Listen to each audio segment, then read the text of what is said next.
My name is Jonathan Brent, and I am Executive Director of the YIVO Institute, and it's a great pleasure to welcome all of you hardy people who have come here this morning.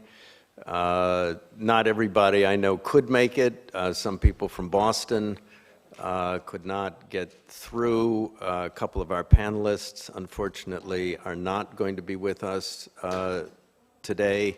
Jonathan Sarna from Boston, and James Young, unfortunately, is not going to be with us either, owing to family circumstances. But we will do the best that we can in their absence. So it's a special thank you to everyone here who has braved this terrible weather. Today is a celebration, as our brochure says, of this extraordinary accomplishment. The Posen Library of Jewish Culture and Civilization, Volume 10, 1973 to 2005, edited by Deborah Moore and Nuri Gertz. It's an amazing volume. It's an amazing series. It was truly a great inspiration on the part of Felix Posen to pose the question of whether it is possible to put between covers works that span the entirety of Jewish history from the Hebrew Bible to virtually the present day, that would be representative, that would demonstrate a continuing vitality, that would show directions, that would show nuance as well. The editorial ambition of this project is truly monumental. The editorial problems are truly monumental. It's a great testament to the editors of the volume, but also to Joyce Rappaport, who is here with us as managing editor of this project and who I will introduce a little bit later, that this book exists. I know because I was at the inception of it at Yale University Press, I think 12 years ago? 10 years ago? 10 years ago. It has taken 10 years to produce this book. We hope for more volumes annually, but this means that Joyce Rappaport has to have a very sharp whip, and the editors have got to do a lot of work. It's an enormous task of translation, an enormous task of selection, an enormous task of conceptualization.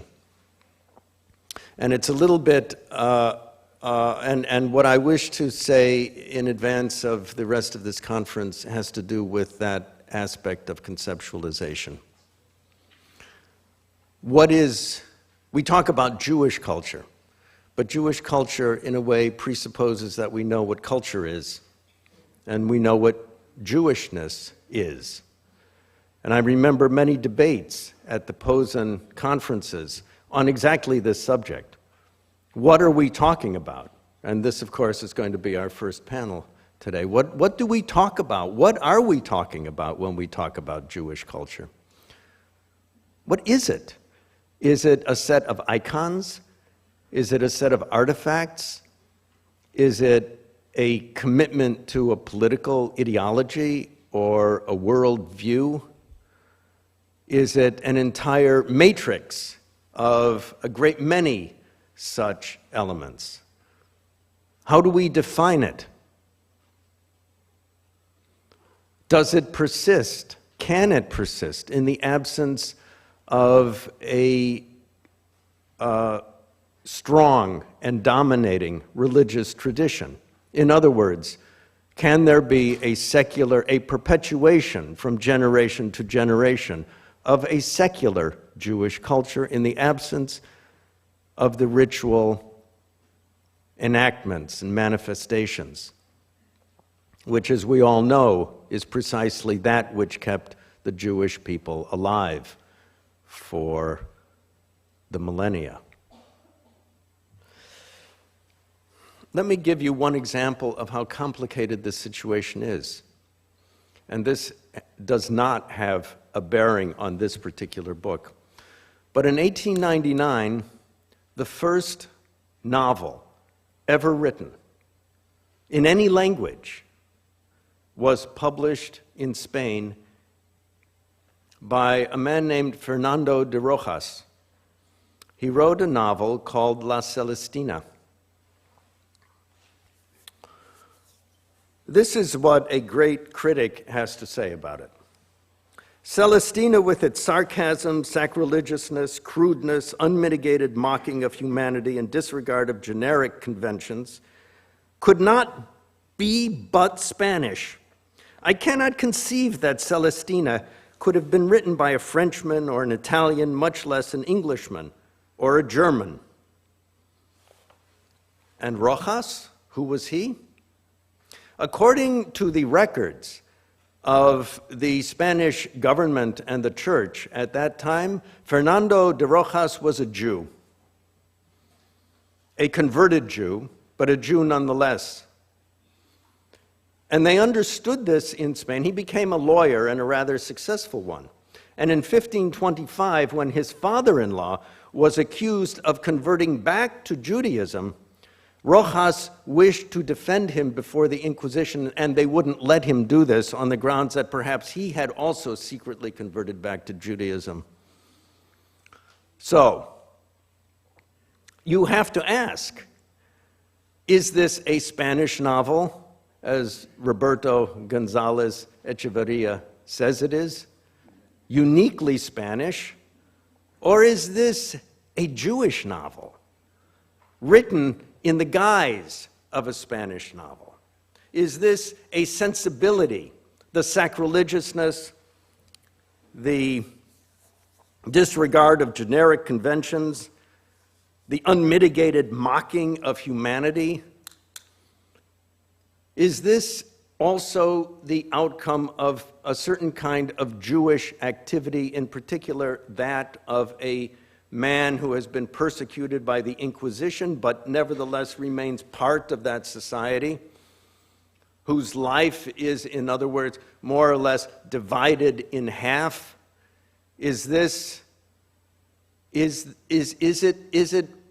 therefore incumbent on us to look not just at the artifacts of Jewish, quote-unquote, Jewish culture, but at the cultural activity of the Jews and what those cultural activities produced, whether they bore the classic or trademark icons of Jewishness or not? And of course, this then opens up a whole set of other theoretical paradigms about Jewish culture. And to outline this just briefly, I think it is possible to say that one of the unique characteristics of Jewish life over the millennia is that it is decentered. It is decentered both in terms of space and time.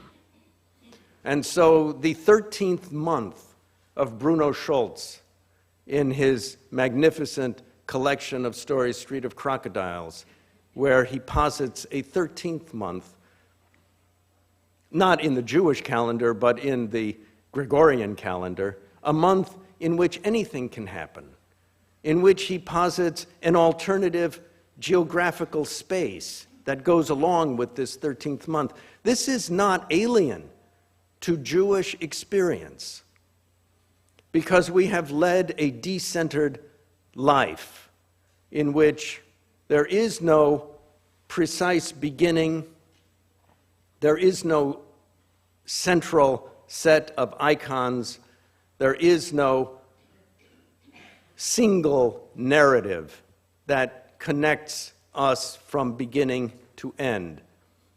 That is to say, as a global people, which we are. These are some of the theoretical questions, theoretical aspects of this vast phenomenon that we will be talking about today. And I fully expect that we will come to no pure or clear resolutions of them. At the beginning of the modern period, the end of the 19th and beginning of the 20th century, there was, as of course many of you are fully aware, the great writer, ethnographer, social revolutionary, S. Ansky, Solomon Rappaport. And in 1915, Ansky witnessed the horrific destruction of Jewish cultural life in Galicia, and he wrote a magnificent work called The Destruction of Galicia. And in that very searing book, he writes about an extraordinary thing that he and a friend witnessed as they stood looking at a burning field in front of them. All of a sudden, in the midst of the flames, they saw what they took to be Jewish letters burning in the sky before them. They couldn't understand what they were looking at until they got a little bit closer and saw that it was these letters that were being illuminated on the headstones by the fire that was burning furiously in front of them, and that's what they were looking at. And a little bit later on, a couple pages on, he talks about the people, the destitution and the poverty of the people in this area of Galicia that he was witnessing. And he writes, "The past was forgotten, the future too terrible to contemplate. The life revolved around the petty concerns of a beggarly existence, the struggle for a crust of bread or a handful of groats. The few intellectuals who survived had grown used to being cut off from all cultural or intellectual pleasures. These living dead no longer projected an image of broken tablets. They were tablets whose letters had flown, which had been stripped of all grace and dignity." And so it's especially wonderful for us at this conference celebrating those letters on those tablets to have a work on the cover of your program by Jill Nathanson, which is entitled, "And I Will Write on These Tablets." The letters have returned. The letters are still on the tablets. And Jewish culture persists despite all that has happened and all that will undoubtedly continue to happen and still is happening around the world to obliterate those letters. And now I would like to introduce Joyce Rappaport, managing editor of this volume, and many yet to come, who will say some more words about it. Joyce.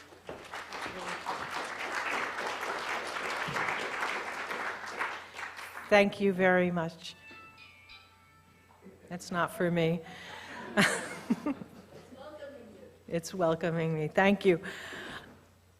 Editing the Posen library has allowed me to follow a dream that I never expected to be able to follow, and it's connected to YIVO.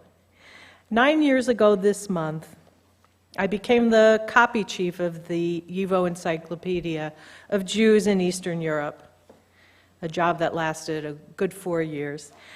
As I read through and sometimes heavily edited the monumental 2-volume collection containing 1,800 entries by 450 authors, I found myself wishing that I could go beyond just gathering facts and summaries and could read the primary documents or see the artworks created by the varied intellectual, literary, artistic, and religious figures who were the subjects of the encyclopedia. I really wanted to see the primary texts, not just the summaries of Achad Ha'am, Bialik, Sholem Aleichem, and Leah Goldberg, and Kadya Maladovsky, and to read from the pages of Yiddish and Hebrew daily newspapers and journals that circulated throughout Europe while their authors debated Zionism, secular Judaism, the Bund, nationalism, America, and modern literature. And so, the Posen Library of Jewish Culture and Civilization came into being just as I completed proofing the encyclopedia. In 2008, I learned that Felix Posen, the London-based philanthropist, businessman, and foundation head who was a great supporter and is a great supporter of secular Jewish culture and education, was overseeing his own life's major project, the 10-volume series that is being published by Yale University Press and that collectively will span the entirety of Jewish history and culture from biblical times until the present. The idea first took shape in the 1990s, and over the next decade, Mr. Posen gathered a group of scholars and advisors from America and Israel to create the series that we're celebrating today. Felix Posen had grown up in an Orthodox Jewish home in Germany, and he came to New York just before the war for reasons that are understandable in the context of history. He rejected the religious fervor of his upbringing. To paraphrase his words, he had received his religious education in a cheder, and so was not exposed to the broader cultural aspects of Judaism. Where could one go, he wondered in midlife, to learn about a Jewish history so rich with achievement and intellect? The Posen Library thus grew out of Felix Posen's personal quest for non-dogmatic Jewish knowledge. In 2002, although maybe it was earlier, maybe it was later, it's become myth already, members of his advisory group convened for the first time in London, along with the Posen Library's editor-in-chief, James Young, whose field of specialty is memorialization of the Holocaust and most recently of the September 11th attacks. Despite being, quote, somewhat humbled and embarrassed by the audacity of the project, unquote, Young and a board of advisors saw that over time, more than 120 academics joined the project as editors and advisors. Even more people eventually assisted with translating, permissions, and proofreading. In the summer of 2008, I met for the first time with the volume editors at a castle near London called Crowhurst, owned by the Posen family. In that 14th century British setting, surrounded by a moat and a dovecote, we debated such issues as what is Jewish culture, what does one include in an anthology, and what do we not include? The anthology editors, starting with the Bible and with ancient cultures, impressions of Jews, were compiling 3,000 years of chronologically and thematically organized entries, historical, philosophical, religious, legal, literary, folkloristic documents and artifacts. All volumes are illustrated with images of architecture, religious objects, folk art, drawings, paintings, sculpture, and in the more recent editions, photography. Its editors are the top in their fields and are based in the United States and Israel.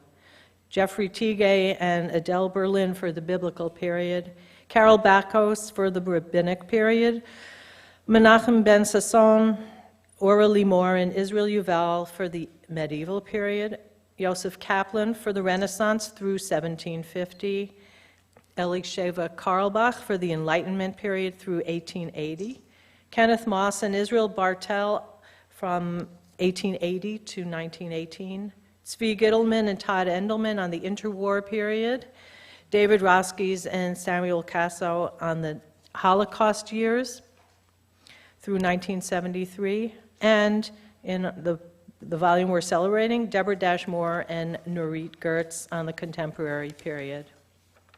My role as an editor is to review and keep the project neat and enduring. There have been elaborate challenges, numerous words and works that need translation, from, in Volume 10 alone, Hebrew, Spanish, Yiddish, French, Hungarian, and Russian. As we move back in time, the translators need to be more and more specialized. A modern Hebrew translator who can render the colloquial prose of Miriam Roth's children's book, A Tale of Five Balloons, in Volume 10, cannot translate medieval Hebrew love poetry, nor the Jewish community records that are in a mixture of Hebrew and Spanish of a small group of Jews who resettled in South America after the Inquisition. There's also the major challenge of finding permissions. Of the 700 or so selections in Volume 10, less than a handful were in the public domain. These were government documents such as Ruth Bader Ginsburg induction to the Supreme Court, or Joseph Lieberman's acceptance of the vice presidential nomination. We've had to hire a company to do searches and negotiate prices. And for the volumes from the earlier 20th century, there's a tedious search that I didn't anticipate for heirs, some of whom dispute the choices the editors have made, some of whom hated their parents and don't want their works. I think a psychoanalyst should be added to the board here. But that's the kind of work that we're doing. Two volume editors are participating in today's conference.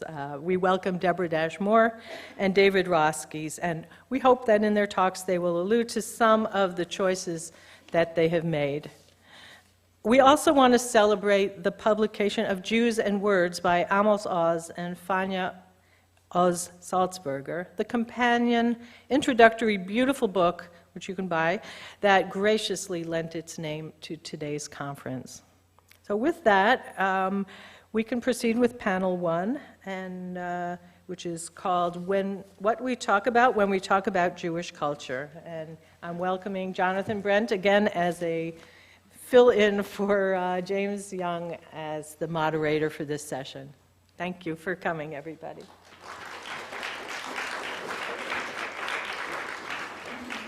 Before we proceed with this first part of the conference, I do want to make a special acknowledgement and thank you to Jesse Tisch of the Posen Foundation, and to thank the Posen Foundation in particular for helping to make this conference possible. I want also to thank Suzanne Leon and her staff for tirelessly working with Jesse to bring all of this to fruition. So thank you very much.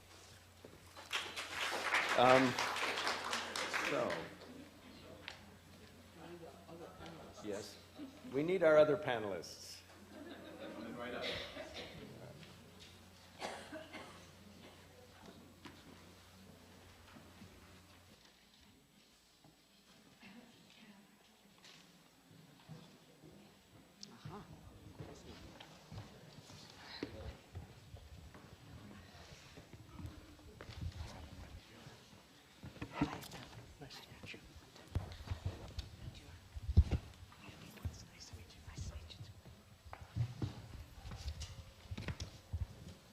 So why don't we get started? Deborah, Adam, and Liel. Are we going in this order? Yes. Okay. So you can all hear, I assume. I want to start with the serious question that we began with, which is to say, what is Jewish culture, or we might add, and civilization?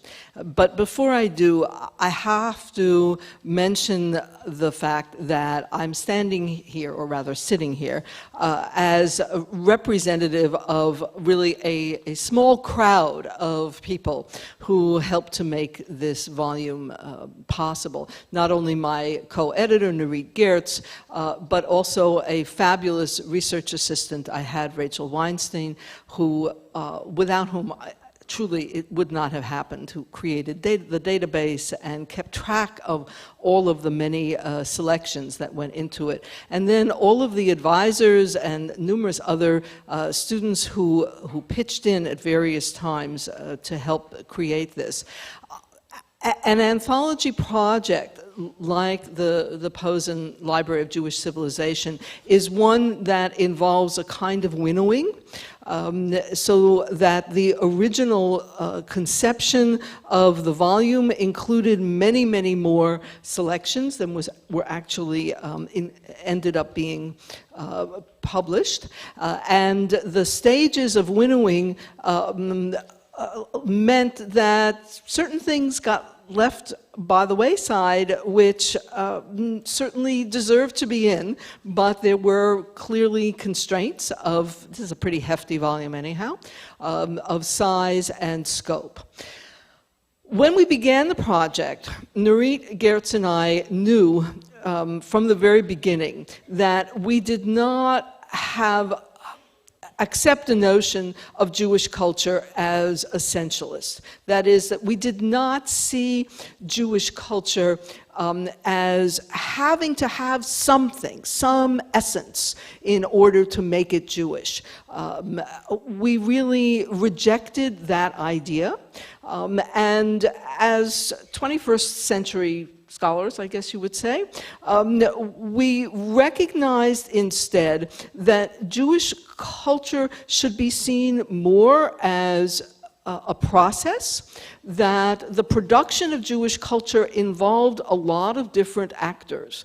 It involved those who made something, who wrote, but it also involved those who read, those who performed. It involved the audiences who listened and retold materials and used them in different ways, so that Jewish culture was a relatively fluid notion, and what we were proposing as Jewish culture for the latter decades of the 20th century and the very beginning of the 21st century represented a particular kind of snapshot. Whether it will last, 100 years, or only 50, or maybe only 25, we don't know. We expect it to produce discussion, and it's really great to be here. And Adam wrote a fantastic review that's so interesting, that already produces some of that discussion of the issues that are involved. So we put it forth not in a gesture of finality, but in a gesture of starting a certain kind of conversation. And there are things in this volume that are unusual. We made the case that we wanted to include popular culture, not just folk culture, which you could trace back over centuries, but this commercial popular culture that is very characteristic of our contemporary world, certainly very characteristic of the United States, and a culture that Jews are producers of, certainly as American culture, as Israeli culture, but we wanted to say that some of it also should be seen as Jewish culture. We made a case specifically for children's literature, arguing that in this era, children's literature had exploded as a real category of literary production. And again, while it may not be as evident in previous centuries, it was something that was an important piece of how we think about Jewish culture today. So these are certain elements that are new in the book. Joyce mentioned photography. Of course, photography goes back into the 19th century as a new form of both creativity and of representation of reality, as photographers often thought of their work. So we include that, and I would expect there will be photography in some of the earlier volumes as well. This work, then, is one that we hope to have people engage in. It's a work that is structured chronologically, although we began with themes. When we finally amassed all of this material, we realized that the best way, we felt, to organize it was to move through time. So the book begins in 1973, and every section of it begins in 1973, or with whatever we have as close to 1973. And as you move through time, among the things you see are changes. The themes, as it were, sweep through as expressions of Jewish culture, whether in the areas of poetry or prose, in the areas of intellectual or religious life. You see certain kinds of concerns sweeping through across the relatively short span of 30 years or so. We also decided within the volume that because Jews are, as you said, an international people, because we were translating everything into English, that we were not going to pay attention to where and in what language the work was originally produced. We were going to argue instead that work, Jewish culture, is international in scope, and that although some individuals may not have been able to read Hebrew or read French or read the language in which something was written, eventually translations often brought that material into a wider kind of commerce. Now, having said all of this in terms of what our goals were about the anthology, let me also add that sometimes we were stymied, I guess you would say, by certain kinds of choices that were out of our control. So you mentioned the issues about permissions. I'm going to give you an example of one case of permissions that is illuminating, but led ultimately to the item not being included. We included food. That is to say, books that spoke about food, that included recipes. It was another area of popular culture that we felt was important. And food, we thought, was one of those wonderful fields or areas where you can tell there's nothing essential, right, about Jewish food. Jewish food is made Jewish through the laws of kashrut, and Jews take the foods that are around them and they cook them according to the laws of kashrut, and then when they migrate, they often take those foods with them. So those foods acquire a different valence when they're no longer, you know, when Eastern European Jewish food is being consumed in the United States, it has a different feeling than when it was consumed in Poland or Russia, right? And similarly for, in this case of the story, I want to tell you Italian Jewish food. So one of the earliest Jewish cookbooks was an Italian Jewish cookbook that was introducing Jews at this time to the notion that Jewish food had different ethnic, as it were, flavors. And in this Italian Jewish cookbook, the author, Etta Servi-Macklin, had produced the cookbook when she left Italy, small town in Italy, Pitigliano, and came to the US and discovered how much easier it was to cook because she had kitchen conveniences. And so she could produce the food of Italian Jews. And she wrote the cookbook and included memoirs, snatches of things that she remembered, going to market with her father, going and eating in neighbors' homes, expressions that were picked up. So when somebody nibbled on a piece of chicken leg or something, there was an expression in Italian, which I can't say, so I will give it to you in English, which was basically, you know, don't do a bris on that little piece of chicken, all right? And you know, that was an Italian expression, and it was many years later that she realized that it came from the Jewish practice. So she has these wonderful accounts, and she also has in it some recipes that were traditional Italian Jewish recipes that came from the hind quarter of the animal, where to make it kosher, the vein was, the nerve was removed, right?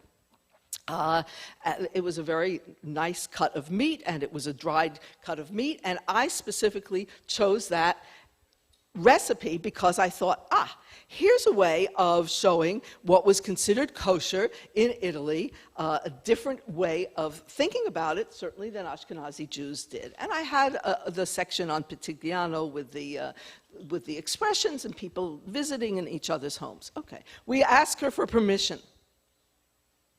And she says, no. She says no, because, well, I've redone the cookbook, right? There's a 2005 version of the cookbook. Oh, okay. Well, can we use the recipe from the 2005? No, it's not in the 2005 cookbook. So in the space of 25 years, basically, the ethnic diversity of Italian Jews, and she also did not like the memoir. She said, I don't know why I ever wrote that, and she wouldn't give permission for that either.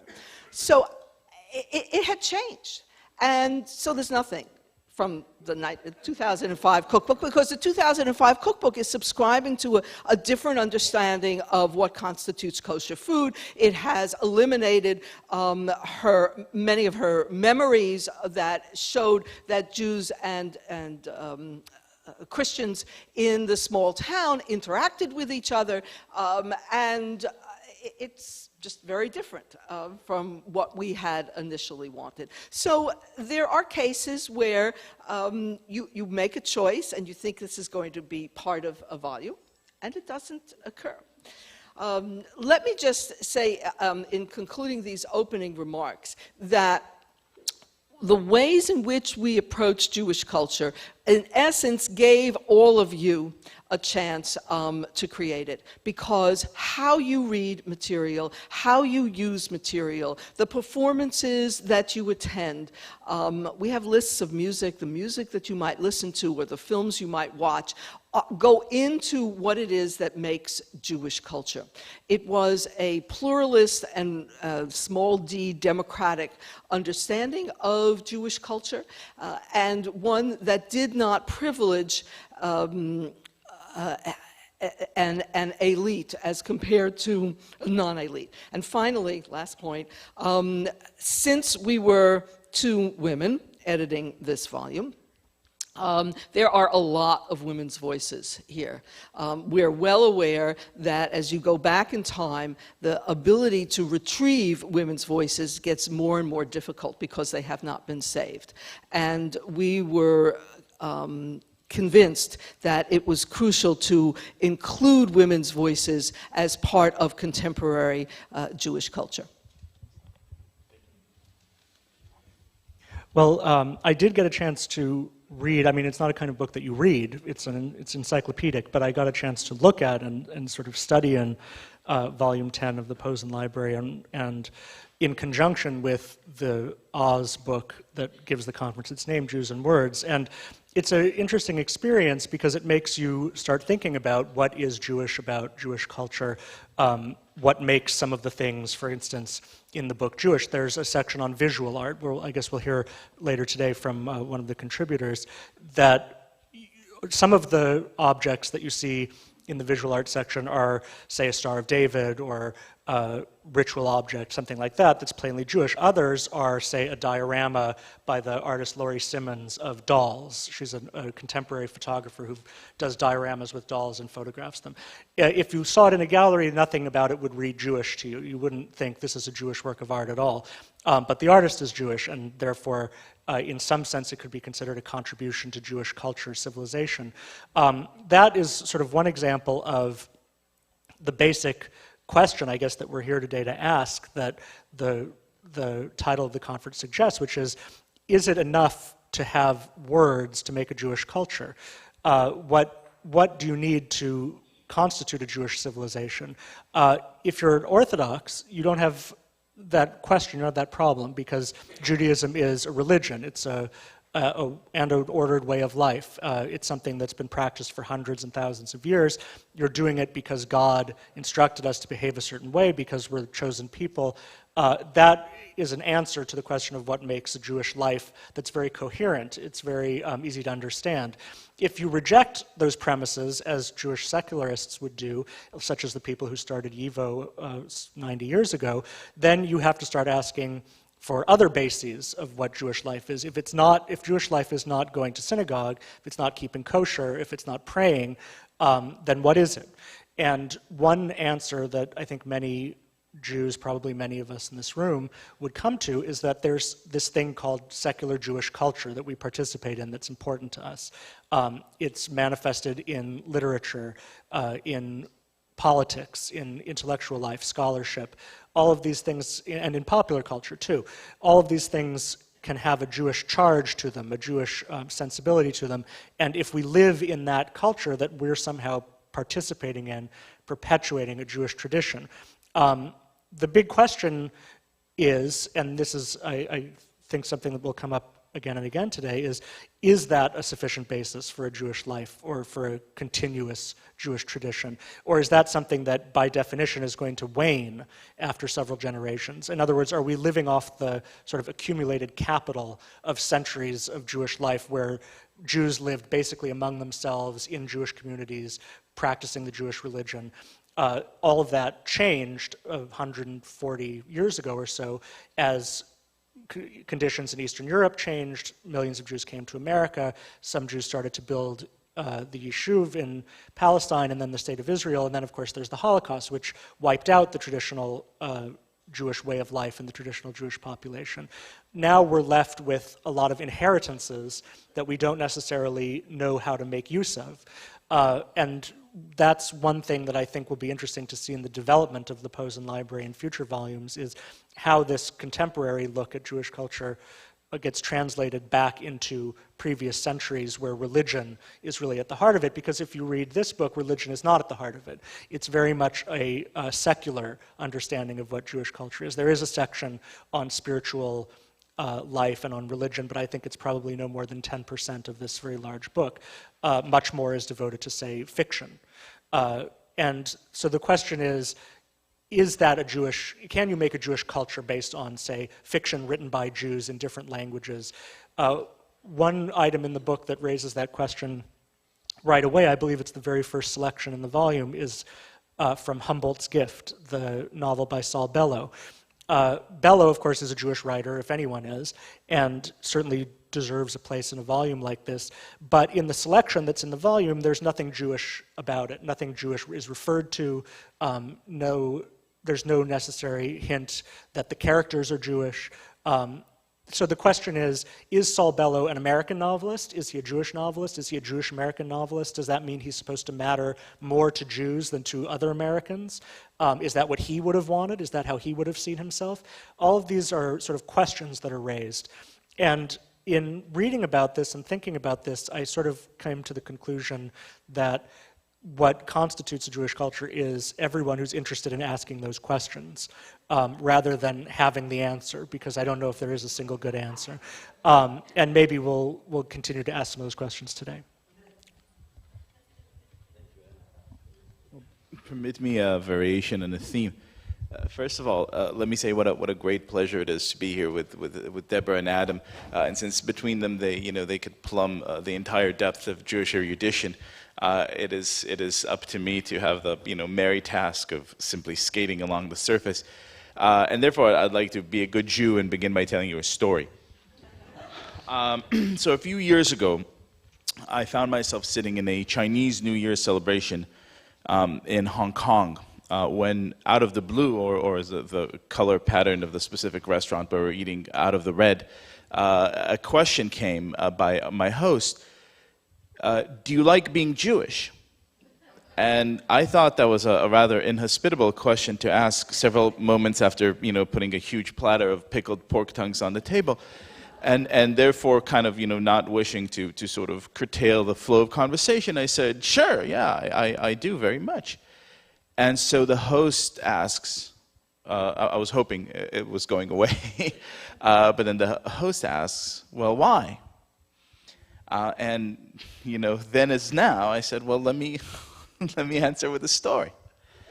And I told him the following story, which at the point was at the heart of this book that I was working about the idea of the chosen peoples. And I said, consider what is the pinnacle, perhaps, of the biblical narrative, the height of the drama. Moses goes up to the mountain, and there at the foothills are huddled a congregation of Israelites, and they await the crucial point. And a voice comes out and says, "You will be unto me a kingdom of priests, a holy nation." Good night, everybody. And we could imagine being in place of these people and sort of raising our hands eagerly and saying, "Hold on, we have some questions." So first of all, why us? Why were we chosen? We could think of better, greater nations. Egypt, for example, is pretty great. They have a lot of armies and pharaohs and sarcophagi and things.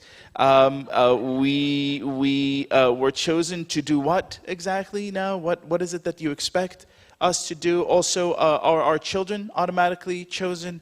If so, for how many generations? And could you get unchosen? Are there fine prints to this contract? Because it's a pretty big deal to ask of any real concrete people. And the terrifying, beautiful thing is that of course the book never says. That is all you get. And it seems to me that to have been chosen means spending the rest of eternity wondering what it means to have been chosen.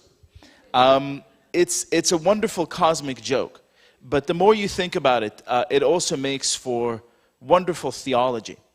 And I also think it makes for a very apt answer, not only to the question I was asked that night in Hong Kong, but also to the question we're discussing now.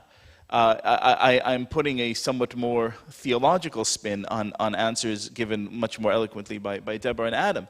But I think that Jewish culture is almost by definition a process of eternally and perpetually asking, well, what is Jewish culture? Not by means of polemics, but by means that the process itself is a fundamentally important stream. Unlike fellow faiths, we do not see canonization as a sort of hallowed, set in stone type of thing, but rather more like the carnival barker sees the poor fellow suspended on a seat above a pail of cold water. It is an invitation to knock some poor schlub into the tub because that is what we do. That is the process. And to me, and I say this realizing full well it does sound like an evocation of Jewish exceptionalism, a version of which I fully endorse. This is the engine that has been keeping us so vivid, so creative, and so sort of incredibly proactive in cultural and intellectual realm for all these years. And this is sort of the spirit, I think, that hovers above this fantastic project. Thank you. I have a couple of questions, but I wonder whether any of you would like to respond to each other first. No? Well, why don't we talk about this process that everyone has alluded to as a key to trying to understand what Jewish culture is. And is it possible that process will come to an end? Is it possible that the process will come to an end as Jews become more comfortable within the larger nations they find themselves to be inhabiting through either assimilation or through a loss precisely of that religious tradition that made them priests in the first place? That is, through a repudiation of their chosenness, which is something that I think is a very troubling concept to a lot of young Jewish kids today, actually. So permit me the first salvo here. It was a troubling concept to me. I wrote this book alongside with my friend Todd Gidlin, and the original idea for the book was a sort of a rather vicious attack, saying, you know, our proposal originally was sort of 4 pages long, and you could sum it up in a couple words. This idea is crazy. I mean, people really believe this? Well, let us sort of kind of, you know, bring it down a notch. And the more we read, the more we understood, the more we gathered that this idea had phenomenal complexity. And whether or not we were wrestling with it behind our backs, it was wrestling with us. You know, believing in the laws of preservation of energy, I don't believe that kind of force ever goes away. I truly believe, for example, that this was a fundamental force even behind the most secular Zionists who thought that they had abandoned all this, you know, spiritual mumbo jumbo behind. I think this is a perpetual theme, and I think anything we do and everything we do is in essence both driven by it and a response to it and inspired by it. I don't think it has went away since those, you know, evenings at the foothills of the mountain, and I don't see it going away anytime soon. As a footnote to that, well, go right ahead. I actually would disagree, because I see Jewishness emerging out of people's lived experiences more than I do see it coming out of specific theological encounters. And I think if you look at how Jews live their lives, they don't live their lives as though they're a chosen people. There's certainly been, in the United States, I mean, Mordechai Kaplan became famous for saying we should get rid of this notion and proceeded to cut it out of the prayer book. So no more Bachar Banu, you know, from the various prayers where it appears, who has chosen us. But and yet, of course, he was a very observant Jew. Right? So I would tend to think of Jewish culture and civilization coming out of the lived experiences that produce the kinds of creative questioning, the interactions that you described in the story, which is a great story within a story as well, the consciousness that Jews bear of being Jewish, and the point at which that consciousness sometimes erupts. I mean, we do have, you gave the example of the Bellow piece and of the section which is not particularly Jewish in feeling, although Bellow is certainly recognized as a Jewish writer and has dealt with explicitly Jewish themes. We have the opposite also, right? We have writers who don't often deal with Jewish themes, where every so often they do something that is that does seem to respond to Jewish kinds of issues. For some reason, it comes up, and they're included as well. I got challenged a while back about including a cartoon, well, it's not a cartoon, you know, a caricature, excuse me, a caricature of Bette Midler by Al Hirschfeld. By someone who knew Hirschfeld and said, you know, he was Jewish, but this work had absolutely nothing to do with him as a Jew. He was an American, you know, very successful caricaturist, you know, an artist, etc., and he doesn't belong. And my answer at that time, and I still feel that way, is when he went to draw Bette Midler, who was a very out Jewish performer, right? I mean, everyone knows that, right? She's a Jewish artist. He gives us something that has none of the stereotypical female imagery that we might imagine. one could use to draw her, and that it was really valuable to have one Jewish artist looking at another Jewish artist, a man looking at a woman, and giving us an interpretation. And for that moment, we might say, Hirschfeld really was producing something Jewish that was worthwhile to be included in Jewish civilization culture. Maybe not everything else he did, but you know, there are those moments when something rises to the surface out of experience, out of encounter. Well, there's one theory that throughout Jewish history, there's been these great explosions of creativity by basically Jews falling away from Judaism, and that moments when Jews encounter a larger non-Jewish culture and begin to assimilate into it are productive of great intellectual, artistic creativity. You could see that in 19th century, into early 20th century Germany. You could see it in Spain after the conversions in the 14th and 15th century. You could see it in ancient Roman Egypt, and that what keeps Judaism going is orthodoxy, is religion, and eventually the people who fall away from religion will merge into the larger population, and it's the core that will remain. That's one theory. Opposed to that, you could look at American Jewish experience and say it's now almost 125 years since most of our ancestors started coming to this country, and here we are 125 years later, still talking about Jewish culture and what it means. And if it can last 125 years, why can't it last 250 years, or on into the future? Another aspect of this that we haven't brought up so far, but that is a sort of very obvious one, is the difference between America and Israel. In Israel, there's a Jewish culture which is very sort of uncontestably Jewish, even if it's completely secular and even atheist. And that's one of the key points of the book, Jews and Words, by Amos, Oz, and Fania, Oz-Salzberger.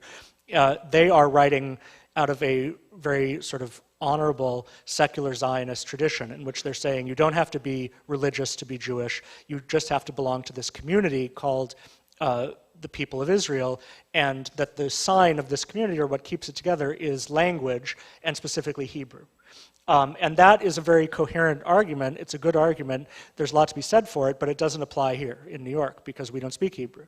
So then the question for us is, if we're not speaking Hebrew, and most of us probably can't, and we want to lead a Jewish life in English, which is not a Jewish language, do we get included in that? Are our words also Jewish words? The fact that this encyclopedia, or what source book, or what you might call it, is everything translated into English rather than into Hebrew, for example, suggests that English is a language in which Jews are trying to build a Jewish culture or trying to survive. Someone who writes very interestingly about this is Cynthia Ozick.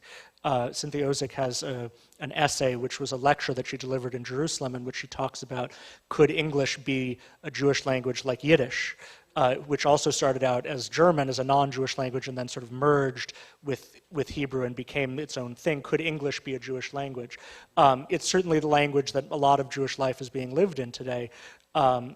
Whether it can ever be a Jewish language, I doubt, because it's not being used only exclusively or even in any large part by Jews. Jews are only a tiny minority of the people who speak English. So in a sense, we are living in between cultures, in between languages. I'd like to come back actually to this question of language, because I think it's really so essential. In his essays on Old and New Judaism, Shimon Dubnow pays a great deal of attention that he wrote in 1892-93. Dubnow pays a great deal of attention to this question of language. He pays a great deal of attention to the question of whether religious tradition is sufficient for carrying forward Jewish civilization. He was of the opinion that Jewish religion, orthodoxy in particular, had become petrified and stultified to the point where, in fact, it was leading to the death of the Jewish people. And that the only living component of Judaism at that time was the Jews' historical consciousness, the consciousness of the people of themselves, that involves a vast and sort of inchoate understanding of their history. But that also was not sufficient. It required the language. It required Yiddish in particular to bind the people together into a nation. And so and he was very intent on leading the Jewish people of the diaspora of Eastern Europe to a conception of themselves as a nation, not just a people. And so I want to raise this question of the difference between a nation and a people. Can we exist as a people, but not a nation, with English as opposed to Hebrew? Deborah? The short answer is yes. I think we can. One of the things I would pick up on in terms of what Adam just said of your different models is that there's actually we might say a third model, and that one is the one in which Jews manage to assimilate into other cultures, but in the process of doing that, they turn aspects of that culture into things that were Jewish, which was what my little food analogy was sort of meant to illustrate, but it's done on more profound levels as well. So whether you're thinking about a Passover Seder or, I mean, other things that assume centrality in Jewish culture didn't necessarily grow up organically, we might say, just out of a religious tradition, but emerged from the interaction of Jews with the cultures around them, and Jews have this ability to figure out how to make something Jewish, which is really interesting. So how do you make something Jewish? Well, you can do it through language, yes, absolutely. If you write novels and fiction and poetry in Yiddish, you're making it Jewish, potentially. That's one way to do it, or in Hebrew. You can also do it, I think, in other ways. You can do it through performances. By creating audiences who are engaged, and that's why I said you're part of this, right? I mean, the fact that we're sitting here and you're sitting here and we're discussing this is in a sense, creating a piece of Jewish culture. It may be very fragmentary, there may be nothing that endures from it. On the other hand, it may spark some ideas that will later have a life of their own. You can make something Jewish by carrying it with you and putting it into another context, so that something that oh gosh, that was really American. I mean, you can see this with Israel, I guess. So something's really American, certain kinds of musical expression. It gets transported to Israel, and it's turned into Israeli popular culture, and then it migrates back to the U.S. And is, recreated by a different cluster of musicians here. I mean, one can trace some of those paths that exist. So I think there are a variety of ways of making something Jewish, and that, yes, language is certainly one of them, and it's a great way to do it.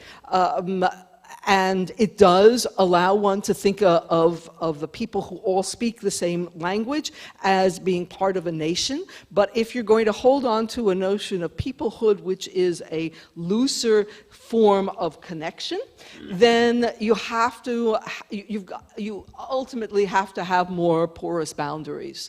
That's what I completely agree with that, and I'd like to take a sort of wonkish look at it. In a different life, I research and teach video games and digital technologies, because someone has to. And it strikes me, kind of sitting here and Deborah, listening to you talk. The one thing that I kind of think about is the internet. The birth of the internet is actually really, really fascinating and has everything to do with this conversation.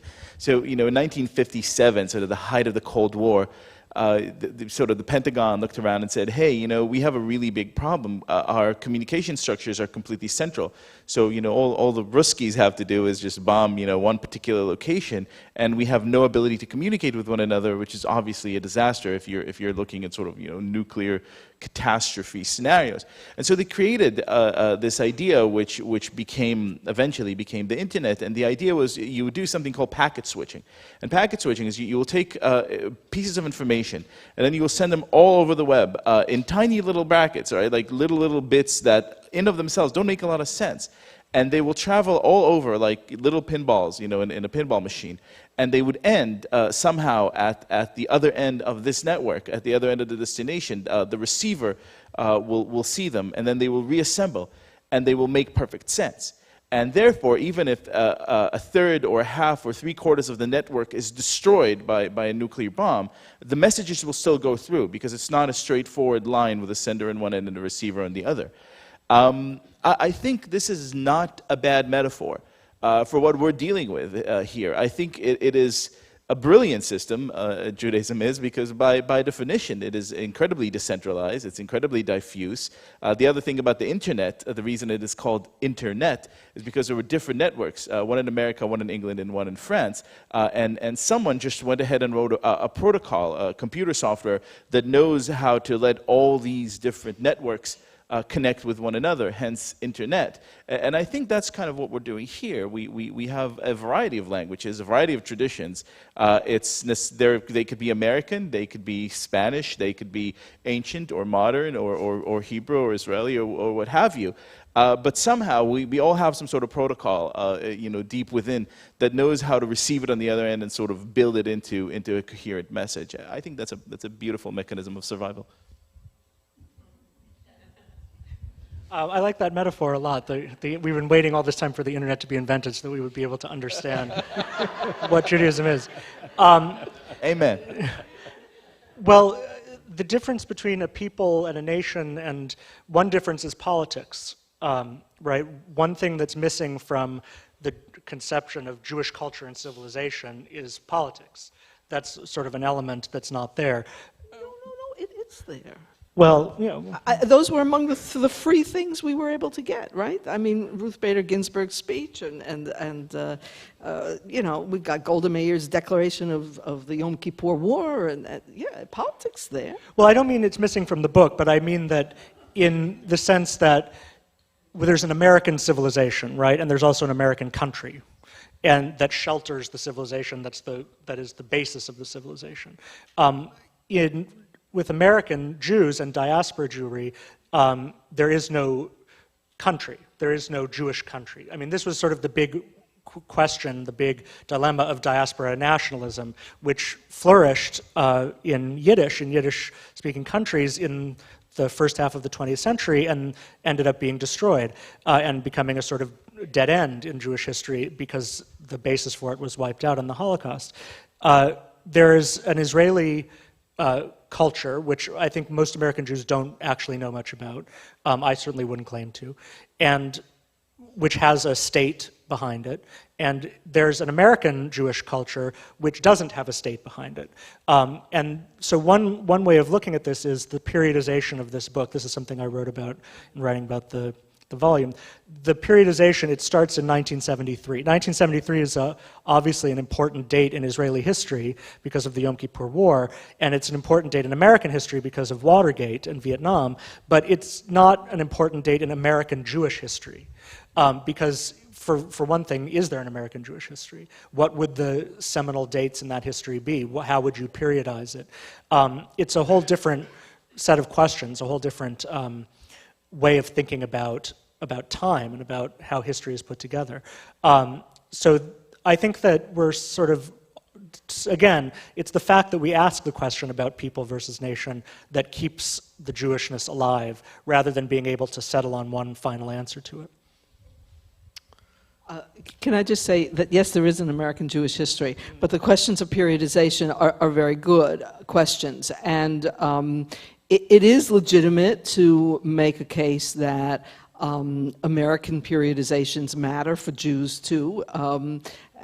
Sometimes you can argue for a different periodization. You can have a periodization that pays attention to the Civil War, for example, or you can have a periodization that says no, immigration itself was so important that because it begins in the 1830s or 40s and runs really up until around 1940, or you can stop it sooner in 1924, that's the American Jewish periodization. So there are good debates on both sides. I mean, your criticism is legitimate, but I think it's tricky, speaking now as a historian, how you choose to divide up time.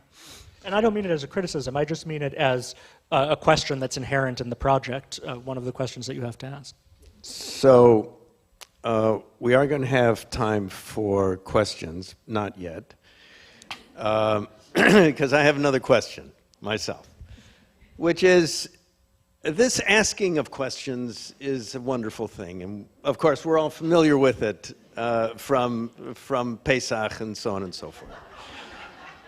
And it's a Jewish tradition to be asking questions. We all know that. And my question is, isn't that kind of an empty process, though? Doesn't it leave a lot of our kids feeling they want content? They don't want process. They want the golden calf. They want something. They want a thing. They want substance, and it's fine for us to laud this aspect of Judaism, which is we're introspective, we're self-critical, we're always, we've sort of raised culture to the level of consciousness. But doesn't that also make it an extremely difficult culture? One that is so lacking in iconography, for instance. One that is lacking in a kind of standard set of values. We've all got various examples, looking at stories, looking at plays, looking at movies, looking at paintings, listening to music that are written by Jews, and maybe you can find a Jewish element in it, but what is there? It's not like a Bulgarian, work that comes out of the people. So I guess I just want to pose this question of how you really feel about this culture. Is all this questioning a good thing, or does it turn us all into Woody Allen? Let me go first, because I suspect I have the bluntest and least complicated answer of this esteemed panel. If you ever go to a high school, Army recruitment panel, here's what you're going to see. You're going to see a representative from and no disrespect for any members of the armed forces here, but you're going to see a member from the Army, sitting and telling the kids, here's what we could give you. We could give you education, we give you scholarship opportunities, et cetera, et cetera. And a member of the Navy saying, you could see the world, you'll have technical abilities, et cetera, et cetera. And at some point, there'll be a member of the Marines. And that member of the Marines most likely will say, tell me why you think you're good enough to be a Marine, son. And let me tell you, the Marines always meet their quota. Today, I'm proud to be a Marine. To me, that's really not a problem. As I said.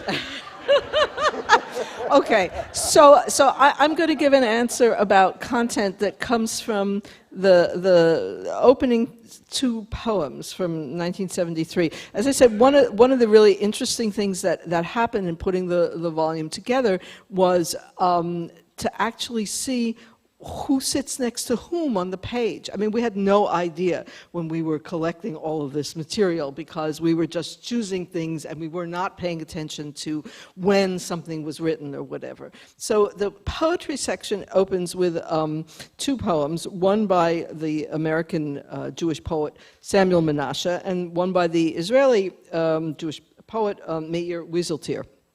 And I'm going to read a section of each. Menashe's poem is called Manna. Open your mouth to feed that flesh. Your teeth have bled. Tongue us out bone by bone. Do not allow man to be fed by bread alone. And Wieseltier, O mighty Tel Aviv, darkened city feasting, a strange celebration of a nation's tongue-tied murmur. O television, O buses, O taxis, O Jews.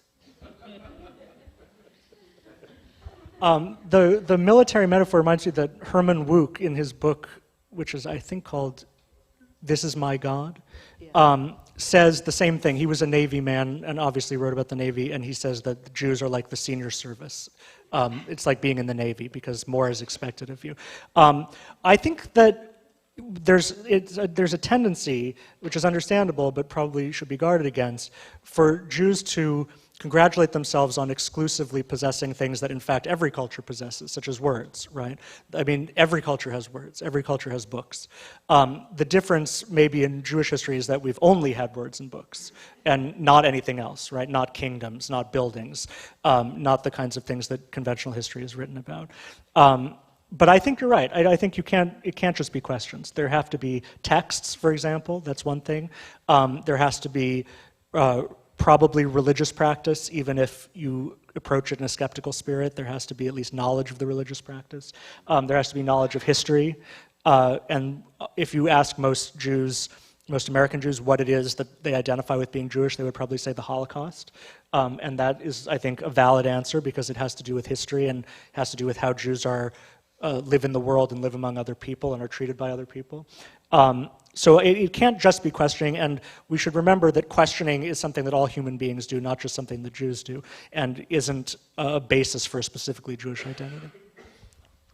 Thank you. Now for questions. All right. Sam, go ahead.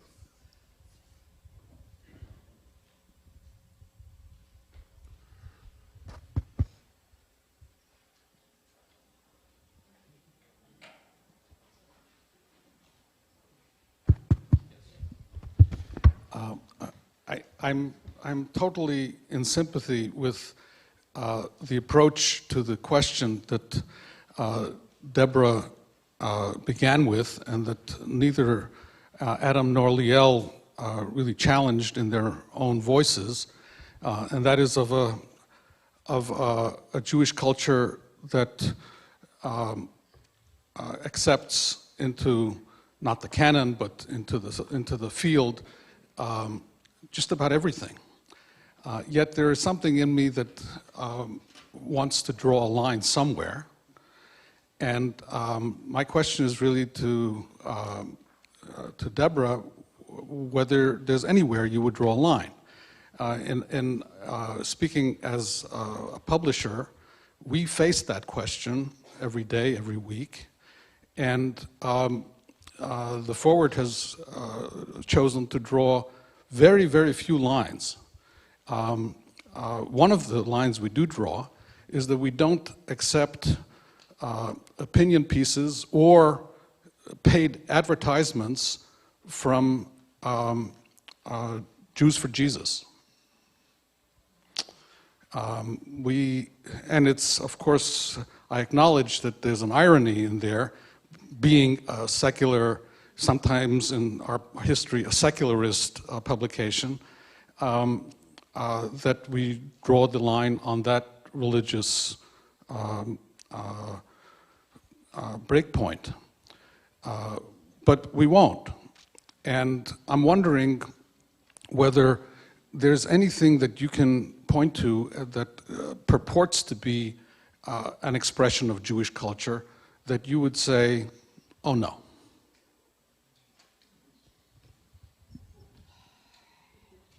Okay, Sam, that's a very hard question. I would say that as a publisher, you also are aware of your audience, your readership, and to whom you wish to speak, those to whom you wish to speak. You're not interested in speaking to Jews for Jesus, which is one of the reasons why you can also justify not including them. I would say that we also did not include any such Jewish expression. That is to say, Jews for Jesus. We did not include those groups who are on the margins of Jewish life, but make certain kinds of political claims in terms of Jewish life.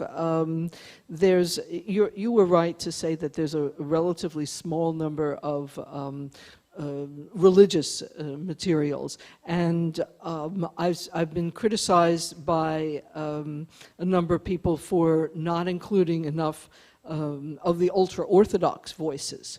There actually are relatively few of those as well. The religious and spiritual culture section has more liberal, alternative, new kinds of voices than it does of the ultra-Orthodox.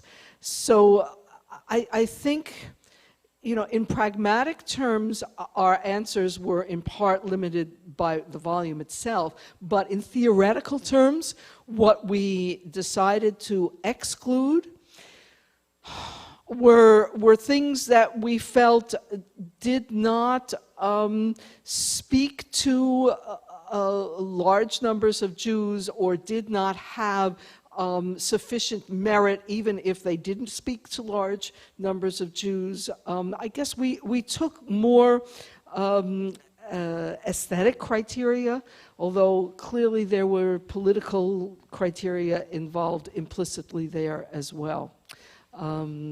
It's a very hard question. I would like to add one footnote to this discussion. Leon Trotsky. Jews of many stripes want nothing to do with Leon Trotsky, do not consider him Jewish, do not consider his writings Jewish. He himself repudiated his Judaism.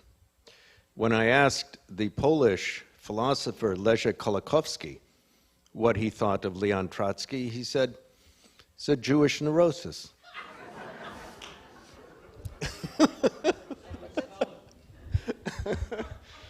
Yes, sir. I have first a brief comment and then a question.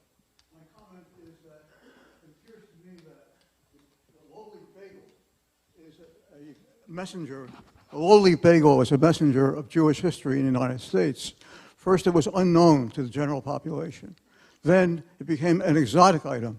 And now that it's fully an accepted item as part of Americana, I think that it tells the progress of the Jewish culture in this country. We have a recipe for bagels. My question is this. If you look at the situation of the Jews in this country and in Israel, and you write what you're doing with your book, what do we find in the way of the study of the visual accompaniment to textual points that are being made, and what is the place of the Jewish artist in the horizon when what you're doing? So I didn't speak about the visual much because we didn't arrange to illustrate it here for you, but the cover of the volume is taken from includes a painting by Jill Nathanson. There's a whole section on visual culture that includes painting, drawing, photography, sculpture, architecture, mixed media, that as part of what we see in terms of Jewish civilization. And then there are also the inclusion of some visual expressions in other sections of the volume, so that, for example, there's an artwork by Archie Rand that is included in the religious and spiritual section of the volume.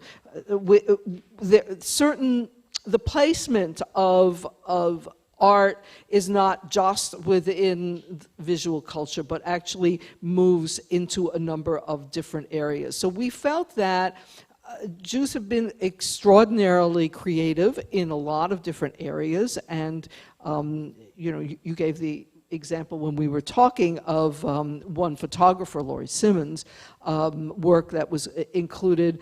I think looking through it, if you look at the volume, you'll see a range of visual language, a range of aesthetics in that material that in many ways parallels some of the same concerns you find in the fiction or poetry. Issues about war, for example, come up in the visual materials. Issues about identity are there as well, and some of the thematics reappear in visual terms also. Yes, over there. Yes. No, the lady. I'll start with my question and then I'll explain. My question is, how Jewish? If you took Sal Bellow, did he agree that he wants to be known as a Jew? Or are we claiming whoever's successful that either for his name or he was circumcised or whatever, we make him a Jew? Can I answer that? Because because everyone, as I gave with the example, everyone had to say yes. They were willing to be included in the volume, right? Okay. Because we had to ask permission. And they knew that it was a volume of Jewish culture and civilization. Okay. So if someone didn't want to be identified as a Jew, if the person were still alive, they could say no. And such a person would not be included. We also have some work in here that by non-Jews. So it's not a matter of being circumcised. It is a matter of how the work is understood by Jews. Okay? Okay. So did you ask Marilyn Albright if she wants to be Madeleine Albright? If she wants to admit? No, we didn't think that she was worthy of inclusion. So, okay. Okay, wait.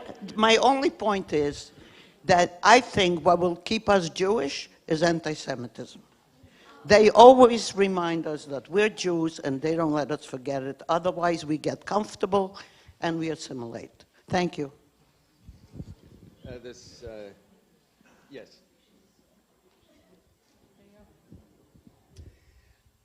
The focus has been on understanding where Jewish culture is and where it comes from, but I keep thinking of historically the Bible and how the Bible and the ancient history of the Jews has had such an enormous impact on civilization, on Christian, Muslim civilization. And how the Jews are historically viewed by the outside world. Yes, anti-Semitism is part of it, of course, but there's the chosen people aspect of it. In a way, the world, the civilization around us, has very high expectation of Jews, of Jewish culture, because of its origins, because of the Bible. And the question I have now is, since there's no end in sight, since Jewish history, since the Bible, since the surrounding religions have always accompanied Jews through the centuries, and there's no end in sight to that, it seems to me that Jewish culture will always have the expectations of the outside world that are historical.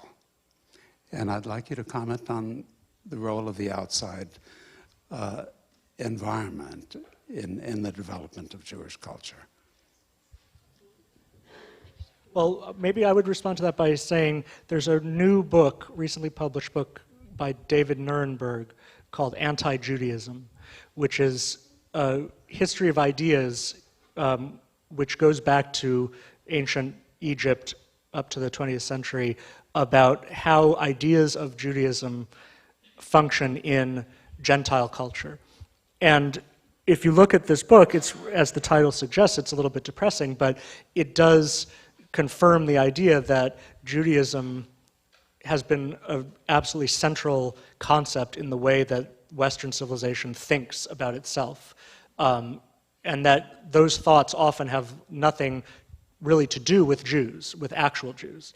And so I think it's true that there's ideas about Jews and Judaism that play an important role in the wider culture that individual Jews often have only a limited power over, and that affects the conditions of Jewish life. This obviously isn't the place for those ideas, but I mean, when you're talking about Trotsky, one thing that occurred to me is whoever edits the volume for the 19th century is going to have to decide whether to include, for example, Marx's On the Jewish Question, which is a sort of fantastically anti-Jewish, anti-Semitic essay, but extremely important historically, and very much an expression of a Jew coming to terms with Jewish culture. So to have a complete view of Jewish culture and civilization, it can't only be boosterism, right? It will also have to include things that are ugly and that we're not so proud of. Yes, Deborah.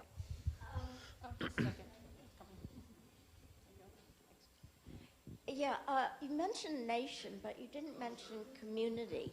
And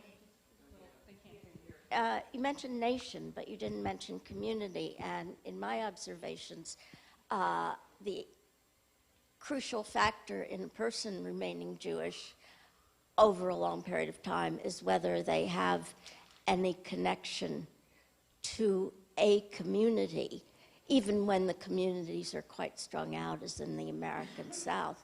Anyway, I wonder what you would say about that. Is there a Jew without a community?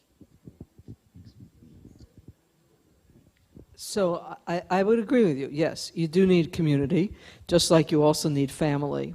And we didn't go down to the smaller levels. You're right. The conversation stayed at a sort of a larger meta level. But communities have been crucial units of Jewish continuity as well as creativity.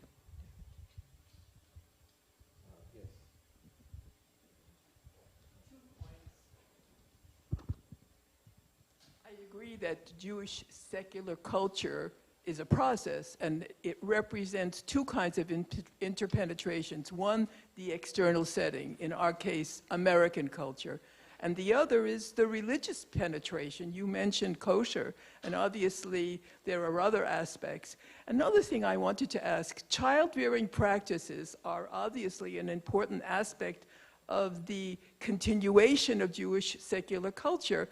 You did include children's literature, but what about how people raise their children? What kinds of celebrations do people participate in that have been secularized, like Passover, for example, like Hanukkah? I think that's a very important aspect of the continuity of Jewish secular culture, which you're raising and discussing. So I would agree with you that child-rearing practices are important. We included one or two small selections of pedagogy. Much of what has been written on Jewish pedagogy or child-rearing practices is not so stimulating.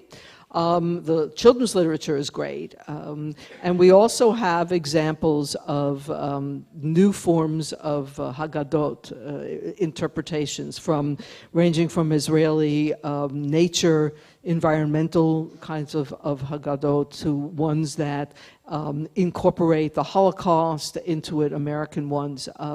So, we've dealt with elements of the transmission of Jewish ritual practices through those means. Yes, sir. Much has been said here about the innovative, ever-changing aspect of Judaism. but we know that other culture and other people also innovate and change. So can one say that what makes Jewish more unique and different is that they are willing, or they have the courage to tackle the irreverent aspects of the evolving truth and connect it to the past and to the future? Did you say irreverent? Yeah. The irreverent aspects. Yes. Good question.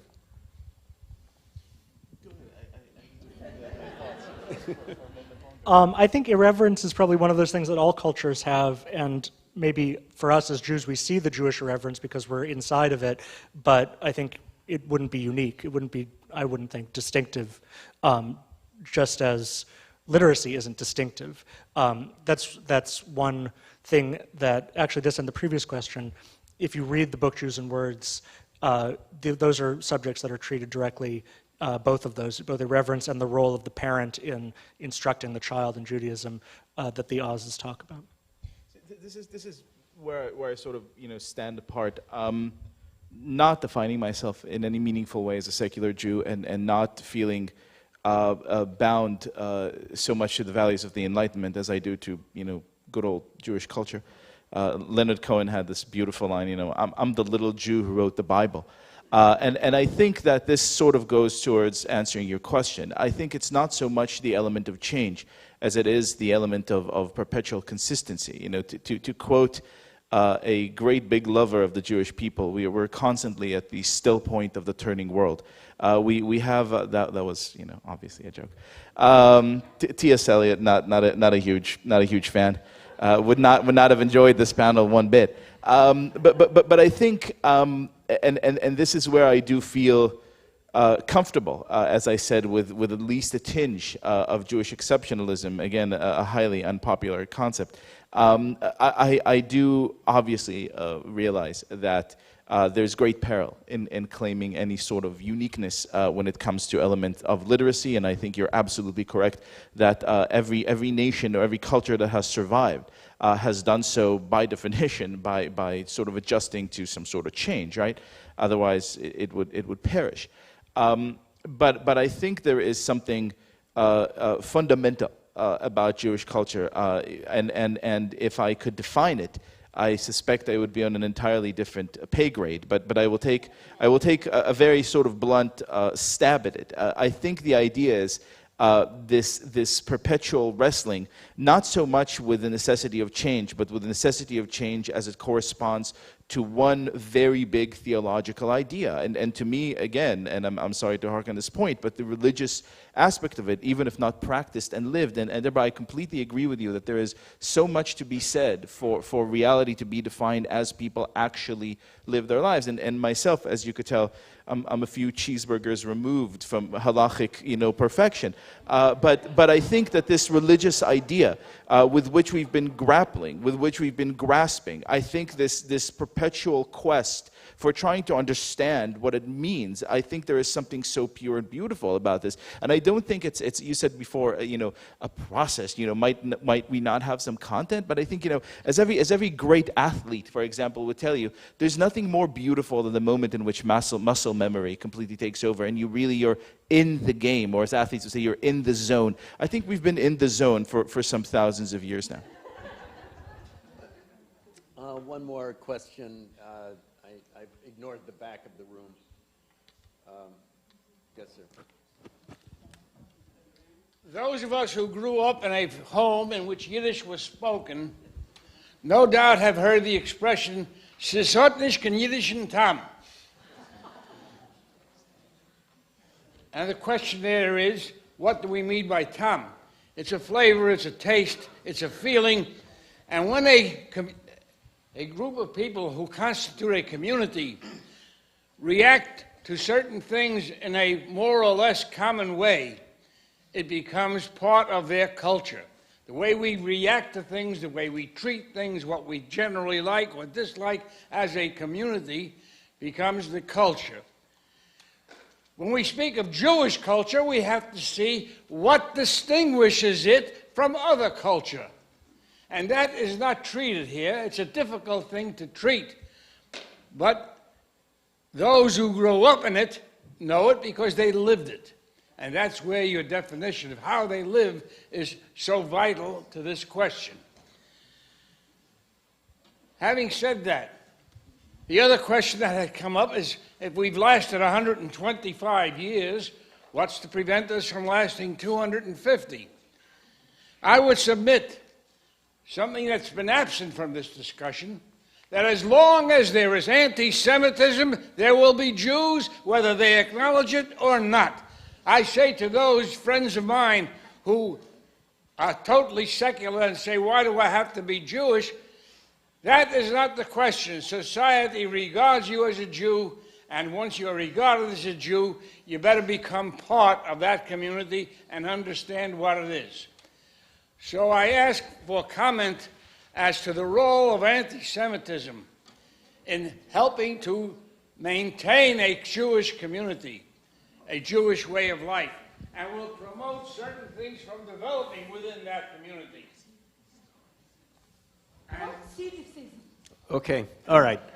Who would like to answer? Straight around the definition of culture. Well, who wants to answer that? Go ahead, Well, allow me. Maybe it's because I'm 6'5". Maybe it's because I'm a white heterosexual male. Maybe it's because I'm a lieutenant in the Israeli army with enough shotgun scars to prove it. But I think there is nothing quite so awful, nothing quite so degrading, nothing quite so hopeless as letting other people define you. And I shall fight as long as I can, and I hope we shall too. We're the ones in charge of this conversation. Unfortunately, we must end here and make room for our next panel. Thank you very much.